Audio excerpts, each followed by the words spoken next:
Nah, ini bagaimana riwayatnya? Jadi gini, di Permendikbud nomor 84 tahun 2013 itu sudah diizinkan dosen tetap non-PNS dan dosen tetap diberikan NIDN. Dosen tetap PNS maksud saya dan dosen tetap non-PNS diberikan NIDN. Sehingga proses belajar PBM menjadi lancar. Termasuk bagi PTN. PTS diberikan hak karena sudah diatur di Permendikbud 84 tahun 2013. Nah, di tahun 2018 tiba-tiba ada peraturan pemerintah nomor 49 tentang manajemen PPPK. Manajemen ASN ya. Pasal 96 misalnya mengatakan pejabat pembina kepegawaian dan pejabat lain di lingkungan instansi pemerintah dilarang mengangkat pegawai non-PNS atau non-PPPK untuk mengisi jabatan ASN. Nah, ASN itu adanya di PTN. Kalau PTN itu dibiayai oleh negara,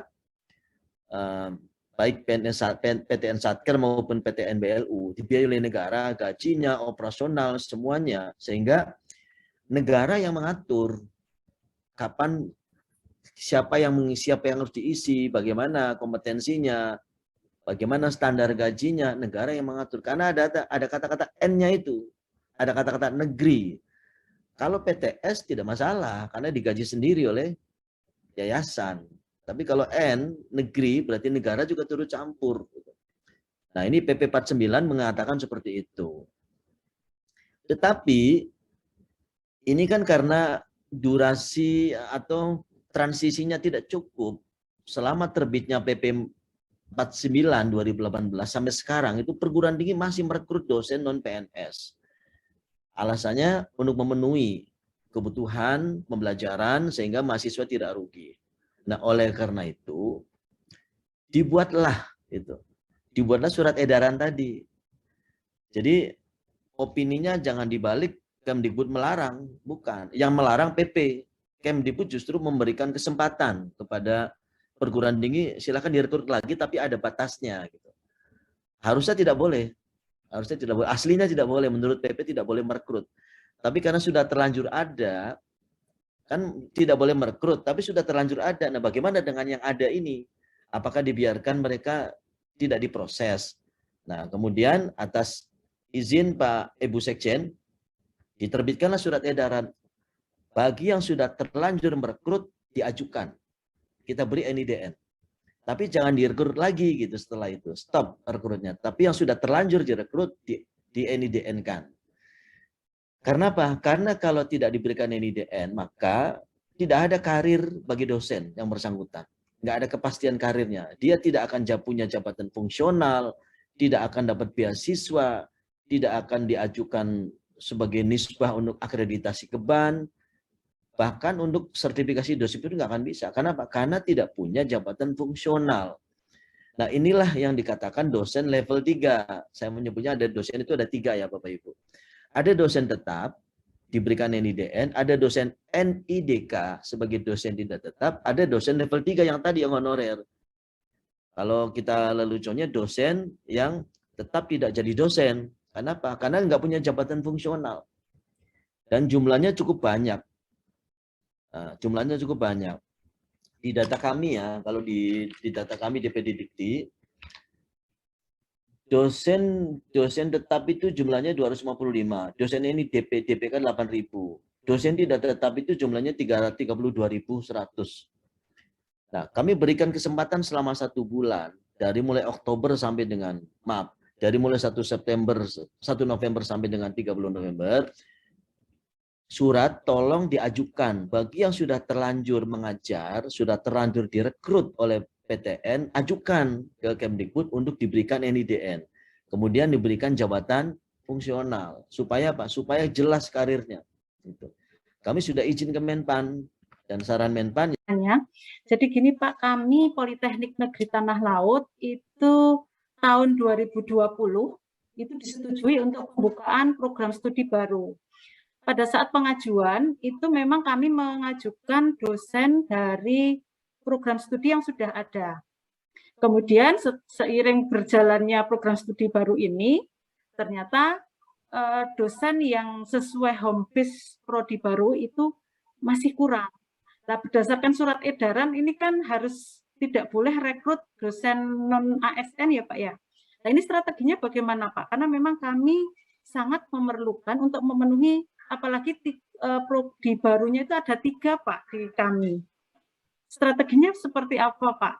Kalau dibatasin sampai tanggal 1 Desember 2021. Mungkin itu Pak. Ya, Bu Nuryati, Ibu punya dosen honorer nggak waktu itu yang sudah diajukan NIDN? Tidak ada. Ada dosen yang honorer nggak yang belum diangkat jadi CPNS maupun dari PPPK belum? Belum ada Pak. Justru ini Pak, Baik. pada saat pengajuan prodi baru itu kami dosen non PNS dan tahun ini kan belum membuka formasi untuk CPNS ya Pak.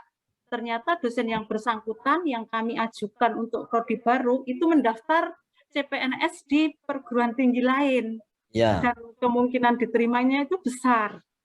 Sehingga kehilangan. Iya Pak. Ya gitu, tadi kan di slide saya ada tuh. 1 misalnya CPNS, tapi CPNS itu kan harus ada formasi. Ya Bu ya. Atau Ibu rekrut dosen PPPK. Kalau jadi PPPK boleh Bu, tidak dibatasi. Yang dibatasi itu pengajuan dosen non PNS yang saat itu sudah terlanjur ada. Ibu misalnya rekrut dosen yang fresh graduate, kemudian diangkat PPPK itu nggak boleh. Karena untuk Politala kan PTN. PTN tidak bisa merekrut dosen non ASN berdasarkan PP 49 nomor tahun 2018. Nah, cara lain adalah Ibu rekrut perpindahan PNS dari non dosen menjadi dosen. Syaratnya S2 minimal. Tadi kan ada tuh. Misalnya ada tenaga administrasi ya. Apakah dari Politala atau dari Pemda atau dari mana gitu. Yang non dosen kalau dia mau ditawari menjadi dosen, tapi sudah PNS ini. Sudah PNS non dosen menjadi dosen. Itu diajukan ke kami perpindahannya, nanti kita berikan NIDN karena sudah PNS. Itu jadi masuk 1. Walaupun nanti jabatannya kalau S2 ya asisten ahli. Kalau doktor dia dapat jabatan lektor. Maksimal ya. Cara yang terakhir tadi kan ada tuh. Ibu ambil dari praktisi. Praktisi itu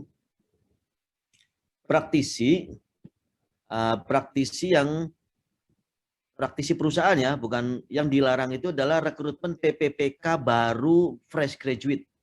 Kalau praktisi Ibu misalnya dari pejabat Pemda, pejabat dari bank, pejabat dari perusahaan, kemudian berminat menjadi dosen paruh waktu, itu boleh. Masih diizinkan Bu. Masih diizinkan. Yang di stop itu Ibu honorer tetap, kemudian diangkat sebagai dosen itu nggak boleh. Kenapa? Karena itu pasti digaji negara. Tapi kalau paruh waktu, itu yang bayar siapa Bu? Yang bayar Politala, jadi diizinkan. Honornya yang bayar Politalanya. Dia tidak dianggarkan di APBN. Yang bayar Politala dari PNBP-nya. Jadi kalau misalnya ada manajer bank nih, mengajar akuntansi, itu boleh paruh waktu aja kasih 3 SKS atau kasih 6 SKS gitu. Ngajarnya seminggu 2 kali gitu. Silakan. Atau tadi itu perpindahan dosen dari luar negeri. Walaupun itu kemungkinannya ya tidak banyak ya. Dosen dari luar negeri itu banyak. Tapi kita panggil tuh beberapa diaspora kita dan ternyata banyak yang mau. Banyak yang mau walaupun jumlahnya tidak masif ya, tidak sampai ribuan. Tapi yang paling sering saya alami adalah menerima pengajuan perpindahan dari praktisi. Dari praktisi yang dari praktisi yang tadi yang saya berikan dari perusahaan, dari pemerintah daerah, dari manapun yang mengajar paruh waktu. Apakah bisa dihitung rasio dosen? Bisa. Bisa dihitung rasio dosen, Bu. Jadi Ibu ketutup dosennya. Tapi itu bukan dosen tetap. Kalau mau dosen tetap dari non dosen yang PNS dipindah menjadi dosen PNS.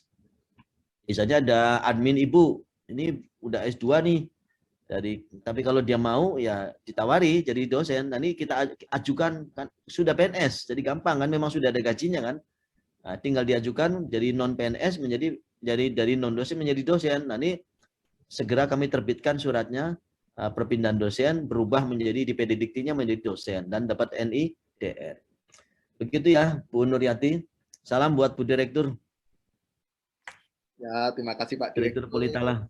Tidak terasa apa yang disampaikan Pak Direktur tadi sekaligus mengakhiri perjumpaan kita pada kali ini. Makasih Mas Ilham, Bapak Ibu semua. Pintu rekrutmen dosen tetap non-PNS memang tertutup, tapi masih ada peluang lain yang luar biasa menunggu kita untuk sama-sama memajukan pendidikan tinggi. Pesannya Pak Direktur tadi sangat luar biasa, tetap optimis masa depan kita dan perjalanan kita masih panjang di tahun 2022 dan tahun selanjutnya. Tidak terasa Bapak Ibu, kita telah tiba di penghujung acara. Terima kasih kepada Bapak Direktur, Bapak Dr. Muhammad Sofwan Effendi MED, beserta segenap pimpinan dan sivitas akademika di Direktorat Sumber Daya Ditjen Diktiristek. Semoga Bapak dan segenap pimpinan sehat selalu dan sukses Pak menjalankan aktivitas. Sebuah kehormatan. Mas Ilham. Ya, Bapak Ibu yang kami hormati. Silakan. Ya Bapak, sebelum kita mengakhiri perjumpaan kita kali ini, kalau foto bersama tadi kita sudah, yang belum adalah